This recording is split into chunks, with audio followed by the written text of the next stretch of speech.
세상에 떠도는 기묘한 괴담들.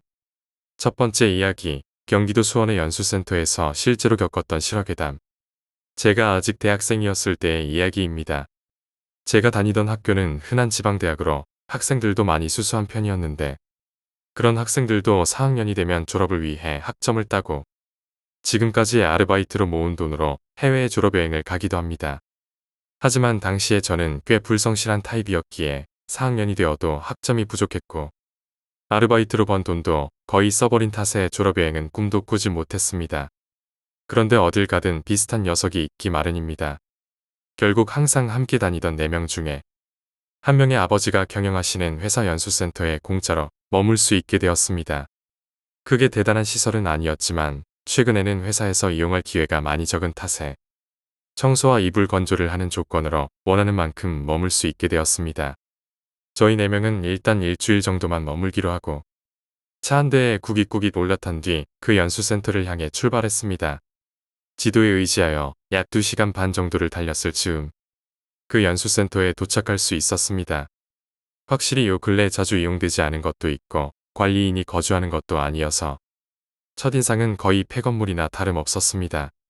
게다가 안에 들어가자마자 곰팡이 냄새까지 나서 정말 이런 데서 머물러도 되는 건가 싶어 소름이 살짝 돋았지만 청소만 하면 어떻게든 쓸만해 보이기도 했습니다. 일단 상황 확인을 겸하여 친구의 아버님으로부터 남은 열쇠 꾸러미를 이용해 다 같이 건물 내를 산책하기로 했습니다. 건물방 배치는 지극히 아담했고 아버님이 설명하신 대로 숙박용 4인실이 1층에 2개, 2층에 4개, 공동욕실이 하나, 화장실이 하나였습니다. 그리고 식당과 주방도 있었습니다. 하지만 딱 한 곳, 열지 못한 문이 하나 있었습니다. 그곳은 2층 복도 끝부분에 있었는데 딱히 이상한 부분은 보이지 않았습니다. 열쇠 꾸러미에 있는 모든 열쇠를 넣어봐도 문은 열리지 않았습니다. 건물 밖에서 봤을 때 그리고 방 구조를 봤을 때 그곳이 화장실임을 금방 알 수 있었으나 아버님의 설명에 따르면 화장실은 하나뿐이라고 했습니다. 그리고 우리는 1층을 돌며 화장실이 있음을 확인한 상태였습니다. 그렇다면 여긴 대체 뭐지? 단순히 아버님의 기억에 오류가 있거나 아니면 고장 등으로 사용을 하지 않게 된 것이라 생각한 우리는 더 이상 그 열리지 않는 문에 대해 크게 신경 쓰지 않기로 했습니다. 그 뒤 각자 분담한 장소 청소에 착수했고 해가 저물 무렵엔 어떻게든 생활이 가능한 상태가 되었습니다. 방은 2층 방 4개에 한 사람씩 들어가 숙박하기로 했고 그날은 청소로 인한 피로와 알코올 덕에 의외로 이른 시간에 각자 방에 들어가 바로 잠들었습니다.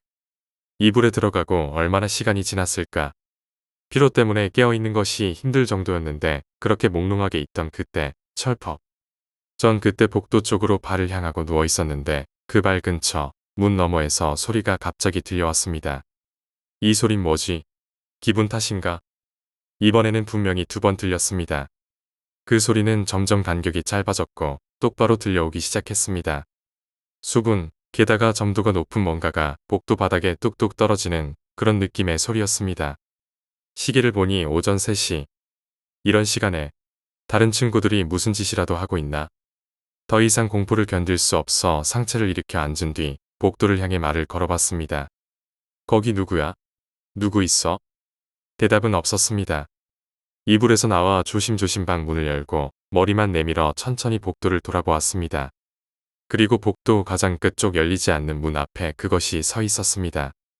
전 제대로 소리를 지르지도 못한 채 그저 숨을 삼키는 소리만이 복도에 울려 퍼졌고 다리가 굳어버린 저는 도망칠 수 없었습니다. 그럼에도 불구하고 저는 그것으로부터 시선을 뗄 수가 없었습니다.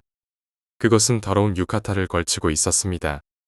유카타 앞서푼 추하게 벌어져서 여성용 속옷이 훤히 보였는데 유카타에서 뻗어나온 팔과 다리는 빼빼 말랐으며 복부만 이상할 정도로 불룩하게 나와 있었습니다. 그 얇은 팔뚝 하나를 얼굴 쪽으로 뻗어 그 한쪽 손이 입 주변을 꽉 막고 있었습니다. 눈은 안구가 튀어나올 정도로 크게 뜨고 있어서 순간 눈을 뒤집어 까고 있는 건가라고 생각한 순간 입을 막고 있던 손가락 사이에서 토사물이 비집고 나와 바닥에 떨어졌습니다. 그것은 바닥에 토사물을 흩뿌리며 이쪽을 향해 천천히 다가오고 있었습니다. 뭐야 이 사람? 대체 누구야? 제 머릿속에서는 여러 가지 사고들이 뒤엉켜 몸을 맘대로 움직일 수 없는 상태가 되어 있었지만 제 눈만큼은 그것을 주시하고 있었습니다.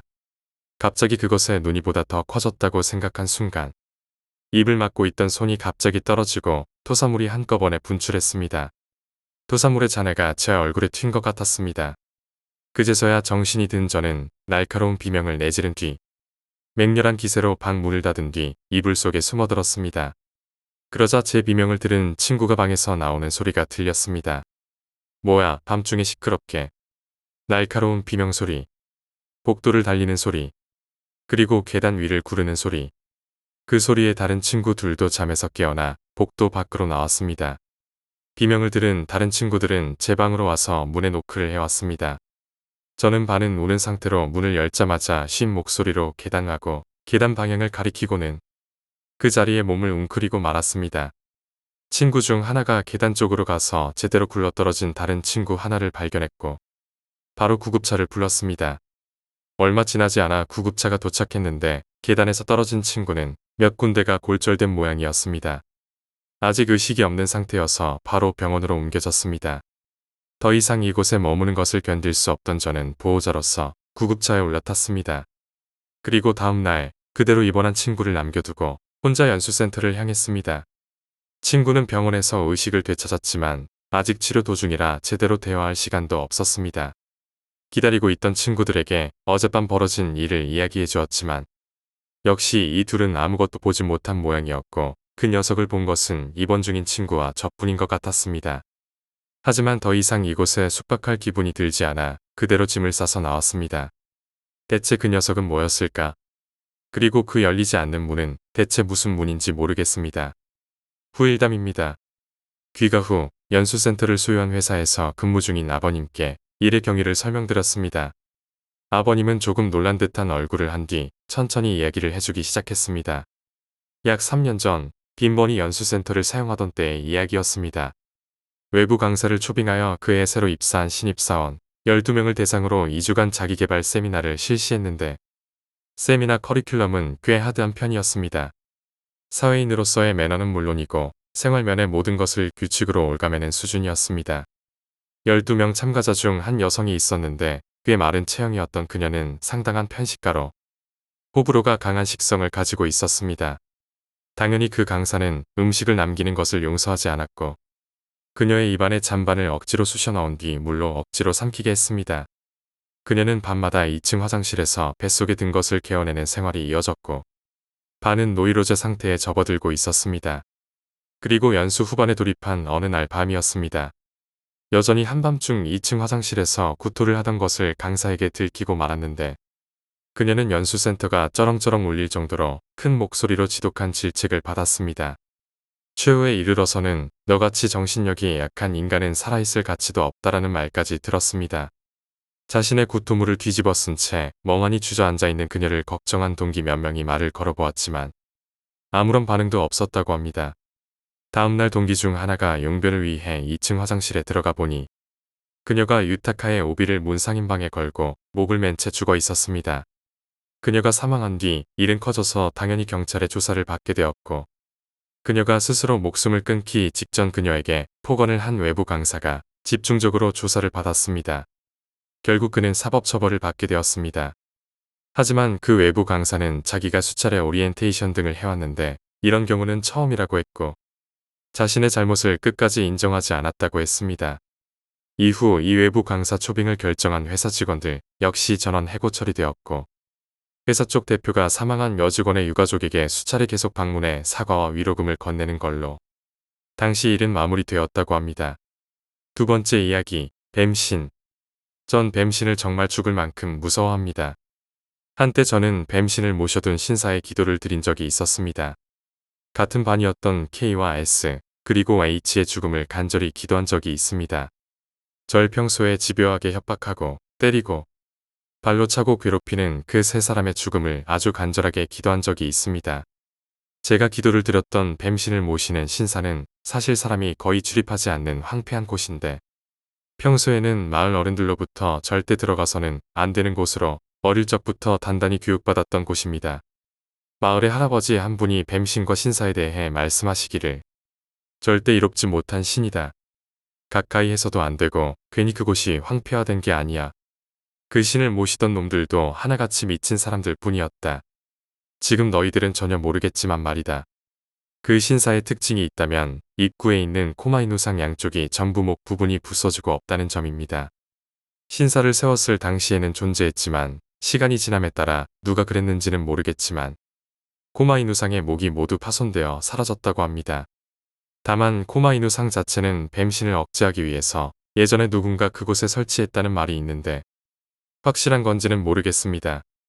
뱀신에게 소원을 비는 방법은 처음은 뱀신의 동상 앞에서 소원을 담아 기도를 하는 게 그 시작이라고 합니다. 단 기도는 반드시 심야에 해야 하며 스스로 기도하는 것을 절대로 남에게 들켜서는 안 된다고 합니다. 그리고 소원을 성취한 당일 심야에 신사로 와서 빈 종이에 본인이 원했던 소원이 이루어졌다고 작성한 뒤 뱀신의 동상 앞으로 와서 그 종이를 태우면 의식이 마무리된다고 합니다. 제가 소원을 비는 순간 어디선가 목소리가 들려왔습니다. 소원은 들어줄 수 있지만 너도 대가를 지불해야 한다. 감당할 수 있겠느냐? 저는 K, S, H 이 셋의 죽음을 간절히 바랬기 때문에 감당할 수 있다고 속으로 대답하자 알겠다라는 말이 들렸습니다. 이후에는 제 소원을 뱀신이 받아들인 것인지 K, S, H 이 세 사람은 순서대로 사망했습니다. 그들은 각각 상해, 교통사고, 그리고 화재로 사망했습니다. 그들 3명이 모두 죽은 뒤 저는 다시 신사로 와서 종이에 저의 소원이 모두 이루어졌다고 작성한 뒤 뱀신의 동상 앞에서 그 종이를 태웠습니다. 어둠 속에서 뱀신이 기뻐하는 것이 느껴졌고 머릿속으로 뭔가 말이 들려오는 것 같았습니다. 그 말은 이제는 내가 원하는 것을 들어줄 차례다. 라는 말이 들려왔습니다. 뱀신이 원하는 것을 듣는 순간 저는 온몸이 굳어버렸습니다. 평소에 저를 괴롭혔던 K, S, H 세 사람으로부터 드디어 해방될 수 있었지만 뱀신에게 지불해야 하는 그 대가를 직접 들으니 매우 암담했습니다. 뱀신이 원했던 것은 바로 다른 사람의 목숨을 원했기 때문입니다. 처음에는 남자 한 명의 목을 쳐서 신사에 와서 바치라고 했기 때문에 매우 주저했지만 지키지 않았을 경우 뱀신에게 보복을 당할까봐 두려웠던 저는 동네에 있던 노숙자 한 명을 돈과 먹을 것으로 유인해 저녁에 신사로 데리고 온 뒤 그를 살해하고 도끼로 머리를 잘라 신사에 바쳤습니다. 머리를 잘라 신사에 공양하는 순간 끝에서 머리까지 전기 충격과 같은 것이 느껴졌는데 뱀신이 기뻐하고 있다는 것이 느껴졌고 공양 이후에는 사체를 근처 땅에 묻었습니다. 뱀신은 계속해서 사람을 죽여 공양할 것을 요구했고 저는 거기에 저항하지 못하고 다시 다른 노숙자를 유인해서 죽인 뒤 신사에 공양했습니다. 비교적 규모가 있는 마을이었기 때문 아무도 노숙자가 사라지는 것에 대해서는 아무도 신경 쓰지 않았습니다. 제가 머리를 잘라 공양할 때마다 어둠 속에서 뱀신의 강한 기쁨이 느껴졌습니다. 그날부터 저는 꾸준히 사람을 살해한 뒤 계속해서 복납하기 시작했는데 신사 근처에는 시체들이 계속해서 묻히고 있었습니다. 제가 사람을 죽여 공양할 때마다 어둠 속에서 서서히 악취가 나기 시작했는데 어느덧 무시무시한 악취가 신사에 가득할 무렵 뱀신의 동상 근처에서 어떤 여자가 서 있는 게 보였습니다. 하얀 소복의 긴 머리, 가는 눈, 얇은 입술, 하얀 피부.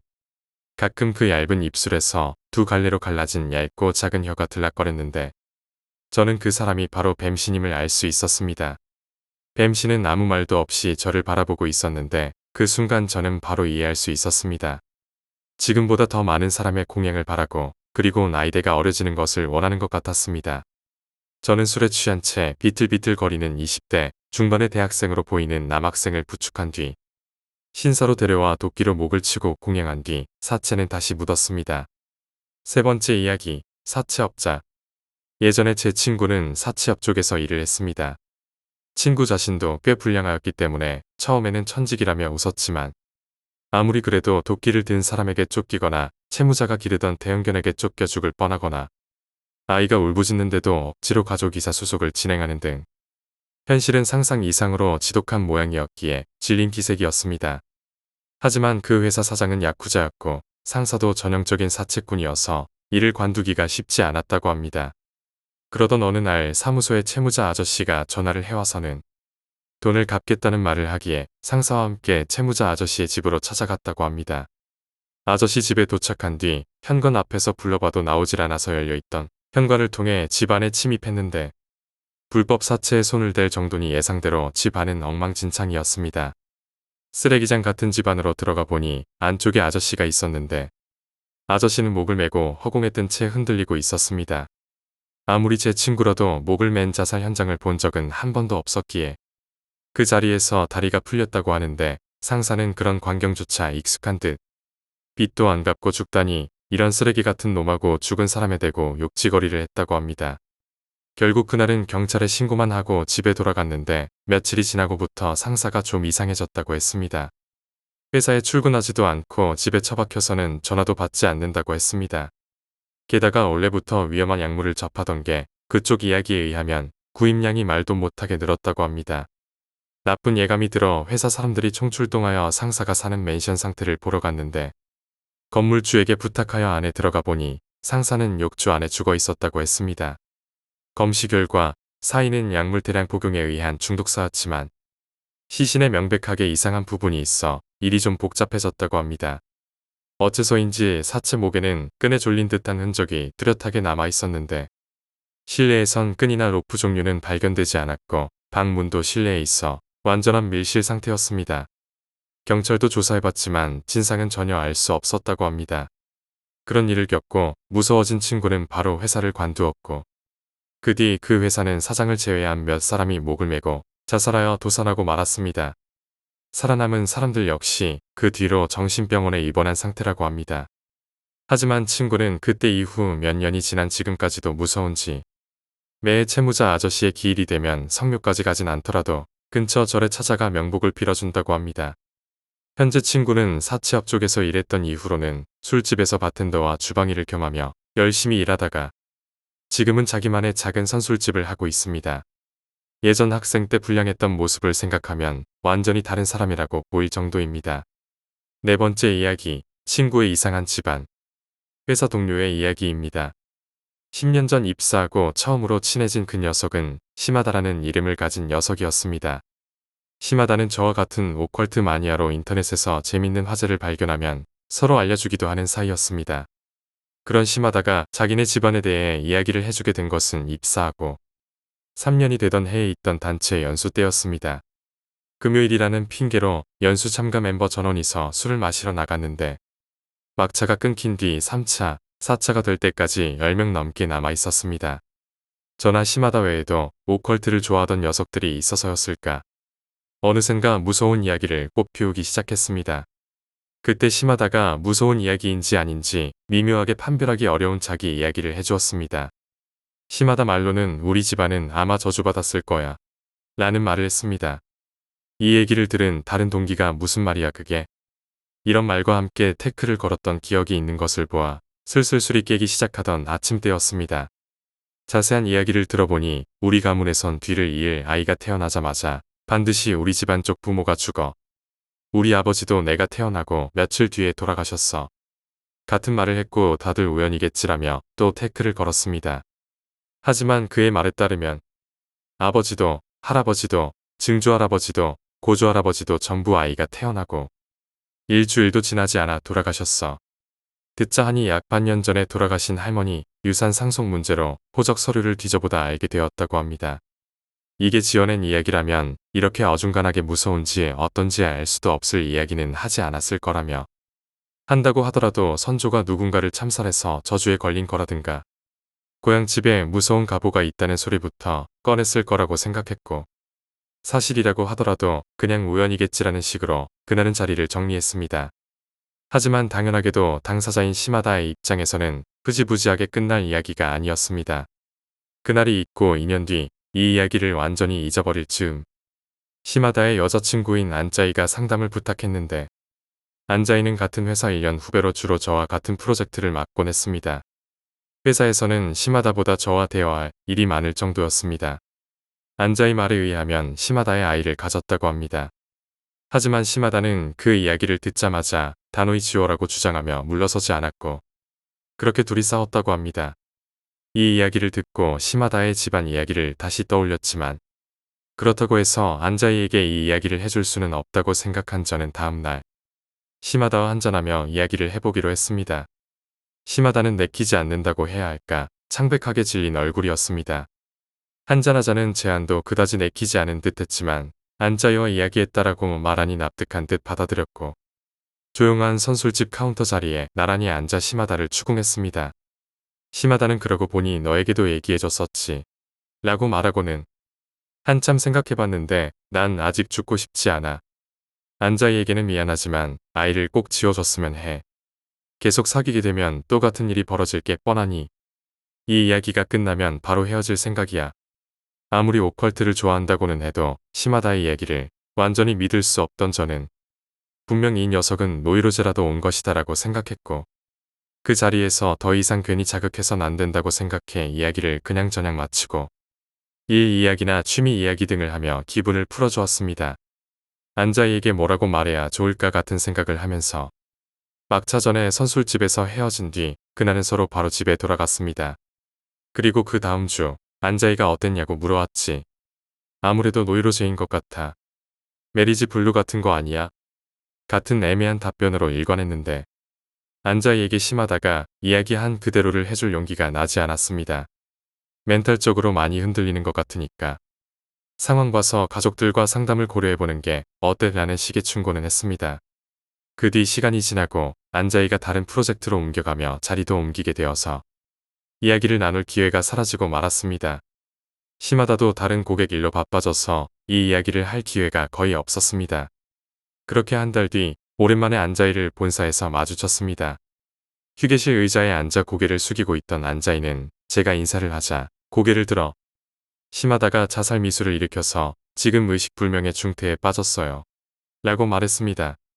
시마다의 정신은 날이 갈수록 불안정해졌다고 하며 협박하듯 애 지워라고 말하며 다가오다 갑자기 정신을 차린 듯 사죄하는 때가 많아졌습니다. 그런 것이 절정에 달하던 어느 날 잠든 안자이의 목을 조르기까지 했다고 합니다. 잠에서 깬 안자이가 시마다의 손을 뿌리치려 하니 시마다는 바로 손을 거두었습니다. 이후 안자이는 바로 집 밖으로 뛰쳐나가 버렸다고 합니다. 경찰에 신고를 하든가 병원에 데려가야 하는 거 아닌가 같은 생각을 하면서도 이대로 시마다를 방치할 수 없다는 생각에 다시 그의 집으로 향했습니다. 현관문을 열고 원룸 안을 들여다보니 방 중앙에 시마다가 쓰러져 있었고 바로 옆엔 약병이 굴러다니고 있었습니다. 미동도 하지 않는 시마다를 보고 놀라 흔들어 깨워봤지만 반응이 없었다고 합니다.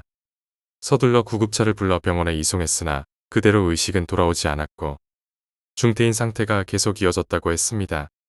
그 수준까지 궁지에 몰려 있었던 건가라고 생각을 하던 저도 자책감이 들었지만 그 시점에서 제가 할 수 있는 건 시마다의 쾌유를 기원하는 것뿐이었습니다. 하지만 저나 안자이의 기도에도 시마다는 식물인간 상태에서 깨어나지 못했습니다. 그런 사건이 있는 와중에도 안자이 몸속의 아이는 쑥쑥 자라났고 무사히 출산을 할 수 있을 것 같다는 이야기를 들은 저는 복잡한 기분이 들었습니다. 혹시 아이가 태어나면 시마다는 죽어버리는 건가라는 생각도 들었지만 안자이에게 이상한 소리를 했다가 만에 하나 유산이라도 하게 된다면 그것이야말로 큰일이었기 때문에 결국 이 이야기를 하지 않은 채 시간이 흘렀습니다. 안자이로부터 무사히 출산했다는 말을 직접 들었을 때 복잡한 기분으로 축하해라고 답장 메일을 쓰던 중 상사로부터 전화가 걸려왔습니다. 내 동기인 시마다 말이야. 방금 병원에서 숨을 거두었다고 하는군. 상사에게서 이런 소식을 들을 수 있었습니다. 그날로부터 4년 정도가 지났습니다. 안자이는 출산하자마자 바로 일을 관두고 육아에 전념하고 있습니다. 아이의 아버지가 시마다라는 건 이전부터 시마다의 어머니에게 말씀드렸기 때문에 육아 환경에 문제는 없다고 합니다.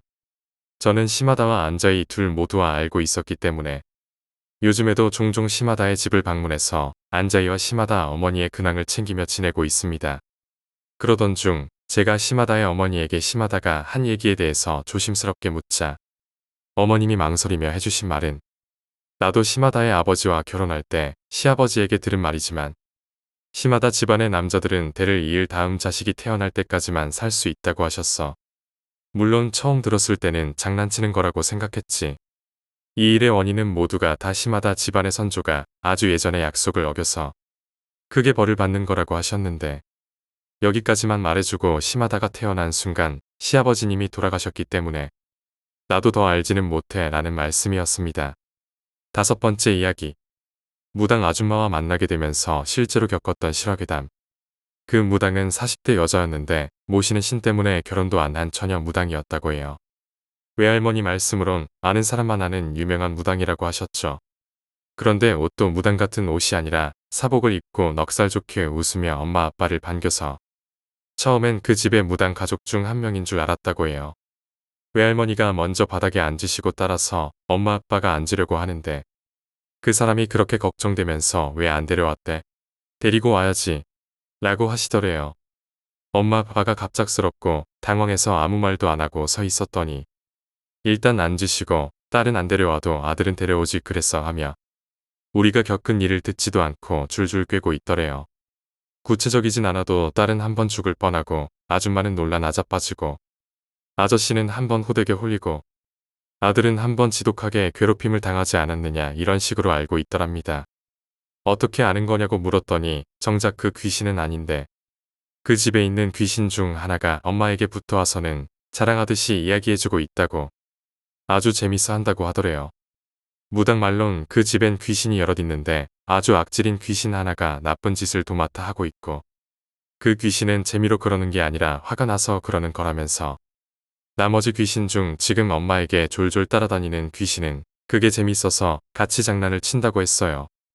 TV 끄고 소리내고 자잘한 것은 엄마 따라다니던 귀신 짓이라고 하더랍니다.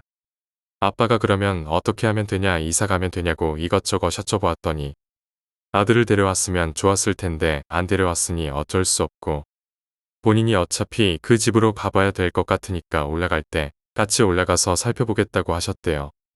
그리고 무당이 그 집에 있었던 일을 자세히 알려달라고 해서 엄마 아빠가 이것저것 이야기해드리고 있었는데 갑자기 무당이 사색이 되어서 빨리 애 맡긴 곳에 전화해보라고 그러더래요. 이유를 물어보지도 못하고 엄마 아빠도 허둥지둥 고모할머니 댁에 전화했는데 오빠가 그때 엄청 아팠어요. 엄마 아빠 가고 난 뒤부터 머리가 너무 아프다고 하루 종일 끙끙 앓았었어요. 그래서 고모할머니가 오빠와 저를 데리고 병원 열자마자 병원에 갔는데 오빠가 갑자기 진짜 멀쩡한 얼굴로 할머니, 나 이제 안 아파요. 이러고 의사도 아무 문제 없다고 해서 다시 집에 왔더니 또 시름시름 앓고 밤새 고모할머니는 잠도 못 주무시고 오빠 보느라 진을 빼셨어요. 거기다가 그땐 엄마 아빠가 핸드폰도 없고 외할머니 댁 연락처도 없어서 연락이 안 됐었거든요. 전화가 끝나자마자 무당 아주머니가 당장 가는 게 좋지 않겠냐고 본인도 같이 가주신다 하셔서 엄마 아빠랑 외할머니랑 무당 아주머니랑 급하게 고모할머니 집으로 갔대요. 내려가는 길에 오빠 아픈 걸 어떻게 아셨냐고 물으니 엄마 옆에 붙어있는 그 귀신이 갑자기 깔깔대고 웃고 너무 좋아하는 꼴이 분명히 그 악기가 애들에게 해코지했구나 싶어서 알았대요. 무당 이야기를 듣고 나서 엄마는 계속 오빠 걱정에 엉엉 우시고 외할머니는 달래주시고 아빠는 무슨 정신으로 운전했는지 기억도 안 날 정도로 정신없이 달려오셨대요. 저는 낮잠 자고 있을 때 엄마 아빠가 고모할머니 댁에 도착하셨는데 고모할머니 집에 들어가자마자 엄마보다 무당 아주머니가 먼저 오빠에게 달려가서는 오빠를 안고 엉엉 우시더라고요. 고모할머니는 생전 처음 보는 여자가 저희 오빠를 안고 우니까 놀라서 멍하니 쳐다보고 엄마는 그때 아무 이유도 없이 갑자기 서러워져서 무당이랑 같이 막 우셨어요. 무당 아주머니랑 엄마랑 정신없이 눈물바다가 되었을 때 외할머니가 고모할머니께 상황 설명을 한 뒤 아빠는 주차하고 올라오셨고 아빠가 자고 있는 저를 깨워 집으로 가자 하셨어요. 고모할머니도 천주교셨기 때문에 달갑진 않으셨기에 같이 안 간다고 하셨어요. 그래서 고모할머니께 인사드리고 집으로 가는데 차가 좁아서 저는 엄마 무릎에 앉아서 가고 오빠는 무당 아주머니 무릎에 앉아서 갔는데 무당 아주머니가 오빠를 계속 쓰다듬으면서 중얼거리셨어요. 저는 그때 그 아주머니가 무당 아주머니인지도 모르고 그냥 아는 사람인가 보다 생각했죠. 정말 신기한 게 그때까지도 엄마 아빠는 오빠 이름을 그 아주머니한테 알려준 적이 없는데 아주머니는 오빠 이름을 어떻게 아셨는지 집 가는 내내 오빠의 이름을 주문처럼 외우셨어요. 외할머니가 엄마한테 우는 모습이나 말투로 봐서는 아마 외할아버지였을 거라고 하셨대요. 집에 도착하고 차에서 내리자마자 무당 아주머니는 오빠를 내려놓고 무표정으로 집 안으로 가장 먼저 들어가셨고 다시 오빠를 끌어안거나 하지 않았어요. 집 안에 들어가서도 특별한 행동은 없고 그냥 이 방 저 방 둘러보고 다니다가 유독 한참 동안 멈춰서 계신 곳이 있었는데 창고방이랑 안방 화장대 앞이었어요. 한참 돌아다니다가 작은 방 가서 장롱을 열고 장롱에 있던 부적을 바로 찾아 떼어내셨는데 부적이 불에 탄 건 마냥 누렇게 반쯤 사가 있었어요. 그러고 새 부적을 척 붙이시고는 오빠에게 숨고 싶으면 저번처럼 발길 닿는 곳에 숨으면 돼. 안전하니까. 라고 하셨어요. 그러고는 작은 방에서 나와 탁자를 갖다 버리라고 해서 너무 크니까 아빠가 나중에 갖다 버린다고 하니 화를 버럭 내시며 지금 당장 갖다 버리라고 하셔서 탁자를 겨우 밖으로 내놓았어요. 그러고는 또 안방 화장대 앞에 가서 한참 서 있더니 버리면 큰일 날 거라고 일단 두라고 하고는 화장대 맨 아래 서랍에 깊숙이 접은 부적을 숨겨두시고는 누가 부적을 찾거든 절대 어딨는지 알려주지 말라고 우리 가족에게 설명하셨어요. 그러고는 바로 창고방으로 가서 그 방문에 부적을 붙여두시고 되도록이면 들어가지 말라 하셨고요. 그러고 나서 뭔가 찝찝하다고 둘러봤던 곳을 둘러보고 또 둘러보시다가 갑자기 무당 아주머니가 텔레비전을 받치고 있던 장식장도 갖다 버려야 한다. 그래서 세 분이서 낑낑거리며 빼냈는데 장식장 뒤에 머리카락이 한 움큼 있는 거예요. 무당 아주머니는 그걸 보더니 질겁하시고는 당장 쓸어서 태워버려야 한다고 바닥에 뭘 쏟았는지 끈적한 거에 머리카락이 한 움큼 달라붙어 있고 고약한 냄새까지 났어요. 지금 생각하면 그 정도로 지저분했는데도 벌레도 한 마리 없었다는 거죠. 엄마 아빠는 장식장 버리러 가시고 무당 아주머니는 수건을 빨아오셔서 독한 집이야 하시며 그 머리카락들과 끈적거리는 걸 열심히 치우시더니 다 치우고는 머리카락이랑 오물 묻은 수건을 봉지에 싸서 태우셨어요. 엄마 아빠한텐 뱀술에 사은 머리카락이야 라고 하셨어요. 그 끈적한 게 아마 뱀술이었나 봐요. 그 집에서 한바탕을 하고 아주머니가 버린 건 다 버렸는데 아직은 끝난 게 아니니까 당분간은 말한 거 잘 지키라고 하셨어요. 본인은 다시 집에 간다고 몇 달 뒤 구타러 올 테니 그때까지만 잘 버티고 있으라고 말한 건 잘 지키라고 계속 신신당부하시고 가셨어요. 무당 아주머니가 다녀가신 후 집안 꼴은 난장판이 되었어요. TV는 바닥에 떡하니 대충 놓여있고 내릴 때 잘못 내린 건지 몰라도 TV가 고장도 나버렸고요. 소파 앞은 횡했습니다. 근데도 신기하게 진짜 아무 일이 없는 거예요. 너무 일반 가정집 같아서 이상할 정도로요. 텔레비전 없어도 가족들끼리 잘 놀았어요. 그래도 가족들이 전부 다 약속이라도 한 듯이 서로 무섭다는 이야기를 안 했고요. 그냥 거실에서 불 켜놓고 제가 갖고 놀던 살구랑 부루마블 꺼내놓고 하고 놀고 전 정말 진심으로 재밌었지만 엄마 아빠는 억지로 웃고 놀고 그러고 있었던 것 같아요. 그러다 밤 되면 가족끼리 우르르 화장실 가서 양치하고 가족들 차례로 볼일 보고 나머지 가족들이 밖에서 기다려주고 우르르 안방으로 들어가고 그렇게 그날 다 같이 잘 잠이 들었는데 밤새 자꾸 잠에서 깨는 거예요. 좀 몽롱하게 깼는데 바닥에 소리가 나는 걸 들었어요. 소리는 들리는데 확인할 수가 없었거든요. 무슨 수면제 먹은 것 마냥 맥없이 다시 잠들고 반복했던 거죠. 눈꺼풀이 정말 천근만근인 그런 느낌이랄까요. 계속 그렇게 일어났다 기절했다 깨고 자고 하는 동안 밤새 소리는 계속됐어요. 아침에 일어났는데 엄마 아빠 오빠 전부 밤에 무슨 일 있었는지 아무 말도 안 했기 때문에 저만 그 소리를 들은 줄 알고 그냥 넘어갔어요. 그렇게 한 달은 가족 모두 잘 지내는 것 같았어요. 한 달 정도 지나서 날씨가 좀 쌀쌀해질 때쯤이었는데 오빠랑 저랑 학교 갔을 때 주인집 할머니가 찾아왔었는데 엄마 아빠가 구태도 되냐고 연락했더니 찾아오신 거였어요. 오자마자 다짜고짜 엄마 아빠에게 동네 시끄럽게 무슨 굿을 하냐며 집 계약 얼마 되지도 않았고 좀 조용히 살다 나가면 안 되냐고 화를 내셨대요. 집이 몇 년 있다가 철거될 거라서 계약이 길진 않았거든요. 한참 실랑이를 하다가 엄마 아빠는 홧김에 그러면 오늘 하루 이 집에서 주무셔 보시라고 그러셨대요. 근데 주인집 할머니가 알겠다고 하셔서 진짜 저희 학교 갔다 왔을 때 주인 할머니가 계셨어요. 솔직히 저희 엄마 아빠는 진짜 주무시고 간다고 하시기에 좀 이상하게 생각되고 놀라셨고요. 다툼도 있었고 오기로 주무시라고 하신 거였는데 말이죠. 오빠랑 저는 엄마 아빠가 주인 할머니 오늘 주무시고 가실 거라 그러길래 할머니께 인사드린 후 어색하게 앉아있다가 같이 저녁 식사하는데 그 할머니께 엄마 아빠가 작은 방에서 주무시라고 했거든요.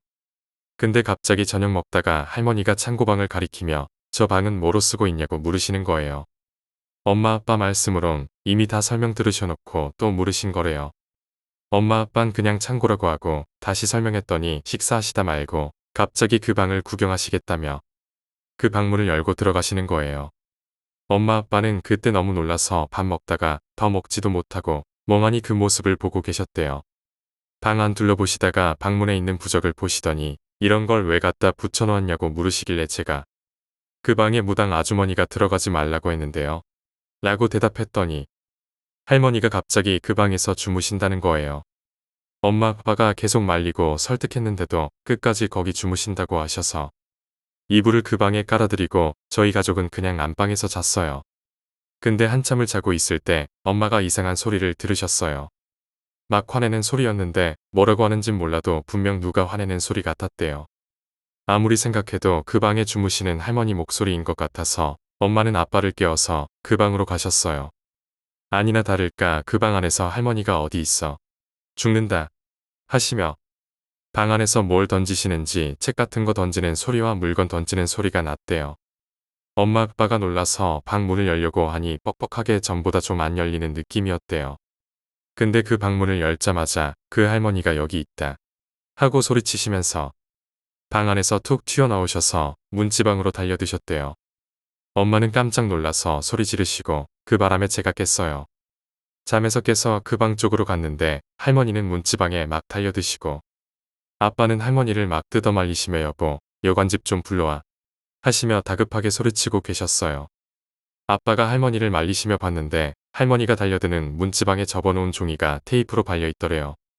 우리 가족도 모르게 무당 아주머니가 부적을 붙여놓고 가신 거죠. 아무튼 엄마는 잠에서 깬 저희를 방에 들어가라 하고 여관집으로 가서 아저씨를 부르러 가셨어요.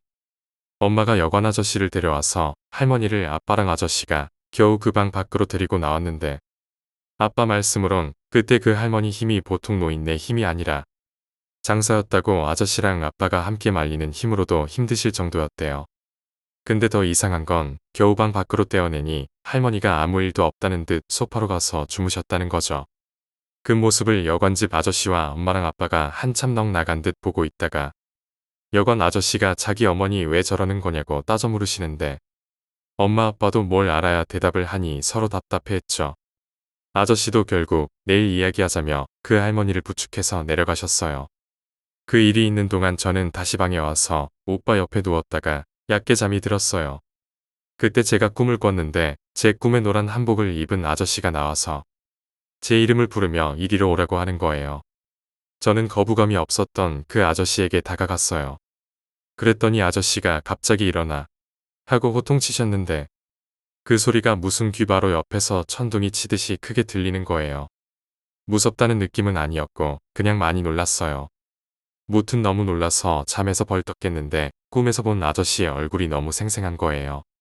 방은 깜깜하고 너무 조용한데 방문은 살짝 열려있고 밖에서 어른들 소리가 들리는데 왠지 거실에 나가기보단 오빠를 깨워야겠다 싶어서 오빠를 흔들어 깨웠어요. 그랬더니 오빠가 깜짝 놀란 사람처럼 벌떡 일어나는 거예요. 저는 계속 멍했는데 오빠도 뭘 생각하는지 아무 말도 없고 둘이 그냥 엄마 아빠 들어오실 때까지 멍하니 앉아 있었어요. 엄마 아빠가 그때 방에서 들어오셨고 두 분 다 방에 들어오셨다가 저희가 앉아 있으니 놀라서 불부터 켜시고 나쁜 꿈이라도 꿨냐고 물어보셨는데 그냥 어떤 노란 옷 입은 아저씨가 꿈에 나왔는데 나보고 일어나라고 소리쳤어. 근데 아저씨 목소리가 너무 커서 놀라서 일어났어. 라고 했어요. 그랬더니 오빠도 꿈에서 그 아저씨를 봤다는 거예요. 오빠는 꿈속에서 잠에서 깼는데 엄마 아빠랑 제가 방 안에서 뭘 찾고 있더래요. 오빠가 엄마 아빠한테 뭘 찾냐고 물으니 엄마가 오빠한테 밖에 무당 아줌마 오셨는데 부적을 가져오라고 하신다. 그러고 곧바로 아빠가 근데 어디 있지? 너 기억나? 하시는데 오빠는 아무리 생각해도 이상하더래요. 무당 아줌마가 그렇게 몇 번씩이나 말했는데 엄마 아빠가 왜 기억을 못하는지 이상하기도 하고 제가 막 엄청 빠른 속도로 바닥을 기어다니며 방 장롱 아래를 보고 다니는 게 너무 무섭고 이상하더래요. 가장 결정적으로 엄마 아빠가 저희에게 야라고 안 부르시거든요. 항상 누구야 하고 이름을 부르시거나 아들, 딸 하고 부르시는데 아무리 이상해서 밖에 무당 아주머니가 있는지 확인하러 갔대요. 마침 방 문이 조금 열려 있어서 밖에 나가진 못하고 문 쪽에 가까이 갔는데 누가 열린 방문 사이에 서 있었대요. 처음엔 잘 안 보이다가 서서히 그 사람 모습이 뚜렷해지는데 하얀 옷을 입은 그 산발머리 여자가 서 있더래요. 근데 저번과는 다르게 오빠가 그 여자 얼굴을 정확히 볼 수 있었는데 얼굴이 뱀 비늘처럼 되어 있고 귀까지 찢어진 입에서 뱀 혀를 쭉 빼고 방에 못 들어오는지 계속 아무것도 없는 열려있는 방문으로 들어오질 못하고 머리를 허공에 유리라도 있는 것 마냥 쿵쿵 찍고 있더래요. 그러다가 오빠가 더 가까이 가니 머리를 미친 속도로 쾅쾅하며 찍는데 오빠가 너무 놀라서 뒤로 자빠졌는데 넘어질 때 등에 뭔가 부딪혀서 뒤돌아보니 노란 옷을 입은 아저씨가 천둥 같은 목소리로 그 여자한테 가라고 소리치셨다는 거예요. 그때 제가 깨워서 꿈에서 깼는데 오빠도 그 아저씨의 얼굴이 너무나 생생하다고 하는 거예요. 결국 그날 밤은 가족들 모두 또 뜬 눈으로 밤을 새고 말았죠. 그런데 며칠 후 외할머니께 엄마가 전화해서 그날 있었던 일을 말씀드리는데 외할머니가 이야기를 듣자마자 그 꿈에 놀아 옷 입은 아저씨가 외할아버지인 것 같다고 하셨어요. 알고 보니 외할아버지가 엄마를 낳고 엄마 첫 돌에 입으신 옷이 그 노란 옷이었다고 해요. 진짜 신기하게도 지금은 꿈속에 본 얼굴이 잘 기억은 안 나지만 그 후 얼마 안 지나서 외할머니 댁에서 외할아버지 사진을 보고 오빠랑 제가 그때 꿈에서 본 할아버지가 확실하다 했었대요. 아침에 저와 오빠를 학교에 보낸 아빠는 먼저 여관집으로 갔어요.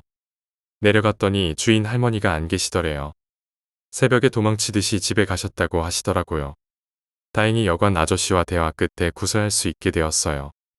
그날 주인 할머니의 모습을 함께 보았으니까요. 할머니가 왜 그랬는지 아직도 몰라요. 그 뒤로 주인집 할머니를 한 번도 못 봤거든요.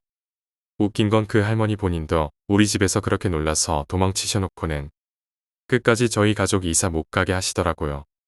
하여튼 그날 굿하는 걸 허락받고 아빠는 한시름 놓으셨어요. 그렇게 며칠이 흘러갔는데 시간이 가면 갈수록 제 몸이 너무나 피곤한 거예요. 밤마다 잠에서 깨고 슥슥 소리도 밤새 귓가에 들리고 진짜 황달 온 사람 마냥 얼굴이 누렇게 뜨고 엄마가 너무 걱정돼서 저를 병원에 데려갔더니 스트레스와 피로 때문이라고 했어요. 근데 이상하게 가족들은 밤에 한 번도 안 깨고 잘 자는데 저만 유독 밤마다 10번도 넘게 깨고 그 시기엔 학교에서 코피도 여러 번 나고 뭘 먹으면 자주 체하기까지 했어요. 피곤해서 스트레스성 때문에 소화불량까지 생겼거든요. 그러던 어느 날 제가 엄청 아픈 날이었어요. 그날 엄마가 하루 종일 절 돌보다가 너무 졸리시더래요.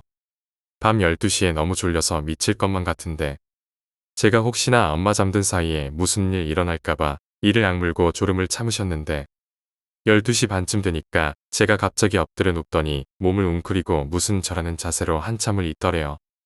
엄마는 제가 배가 아파서 그러나 싶어서 왜 그래? 배가 아파 하고 저를 일으키려고 하는데 제가 진짜 꿈쩍도 안 하더래요. 제가 그때 몸무게 정도면 엄마가 번쩍 들 수 있을 정도인데 말이죠. 옴짝달싹도 안 해서 엄마가 다급하게 아빠를 깨우셨어요. 근데 아빠도 안 일어나시는 거예요. 엄마는 한 10분가량 저를 어떻게 해보려고 씨름을 하시다가 너무 피곤하고 저에게 못 이겨서 나가 떨어지셨대요. 근데 제가 갑자기 조금씩 움직이더니 땅에 머리를 쳐박고 저라는 자세로 방을 막 기어다니기 시작했대요. 손톱을 세워서 바닥을 긁으며 다니더랍니다. 빠르지도 느리지도 않게 이상한 포즈로 손톱이 바닥에 스쳐서 스스슥 소리내며 기어다니는데 엄마는 너무 놀라고 무서워서 멍하니 그걸 보시고 계셨대요. 그 모습을 아무것도 못하고 홀린 듯 지켜보시다가 본인도 모르게 잠드셨는데 아침에 일어나니 그 일이 꿈인지 생시인지 분간이 안 가더래요.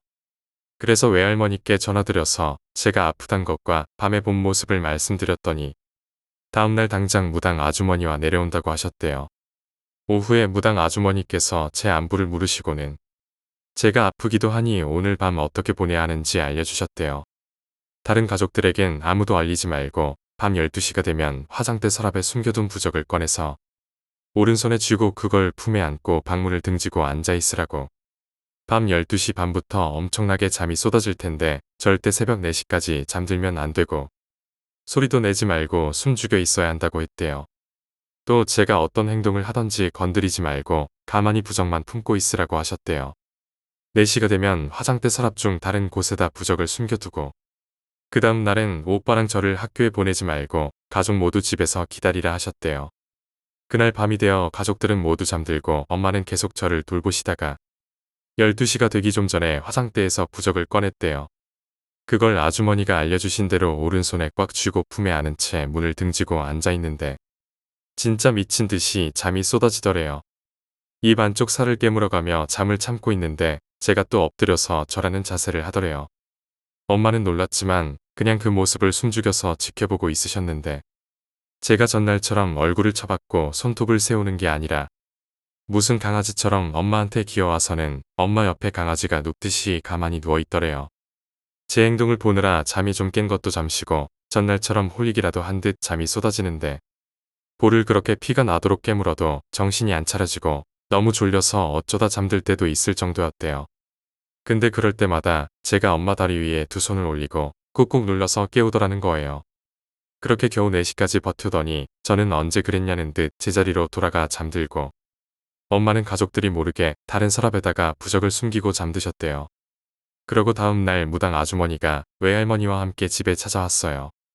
이상하게 아주머니가 갈치를 한가득 사들고 오셨는데 엄마한테 갈치를 주며 오늘 저녁은 이걸로 하라고 하셨대요. 갈치는 일단 냉장고에 넣어둔 뒤 무당 아주머니와 우리 가족은 거실에 모였어요. 아주머니가 한참을 아무 말도 없이 집안 이곳저곳을 보시다가 갑자기 엄청 상냥한 말투로 엄마한테 혹시 미미라는 고양이 기억해요? 하고 물으셨는데 엄마는 그 말을 듣는 순간 머리에 뭔가 쿵 하고 얻어맞은 기분이었대요. 미미는 고양이인데 엄마가 중학생 나이쯤부터 키웠는데 길고양이인 고양이가 아기를 낳다가 아기는 몸이 너무 약해서 죽고 미미도 거의 죽어가던 걸 엄마가 주워서 외할머니 허락에 키웠대요. 외할머니는 미미한테 살쾡이가 살쪘다고 살찐아라고 불렀는데 엄마는 그게 너무 마음에 안 들어서 외할머니 모르게 미미라는 이름을 붙여주셨대요.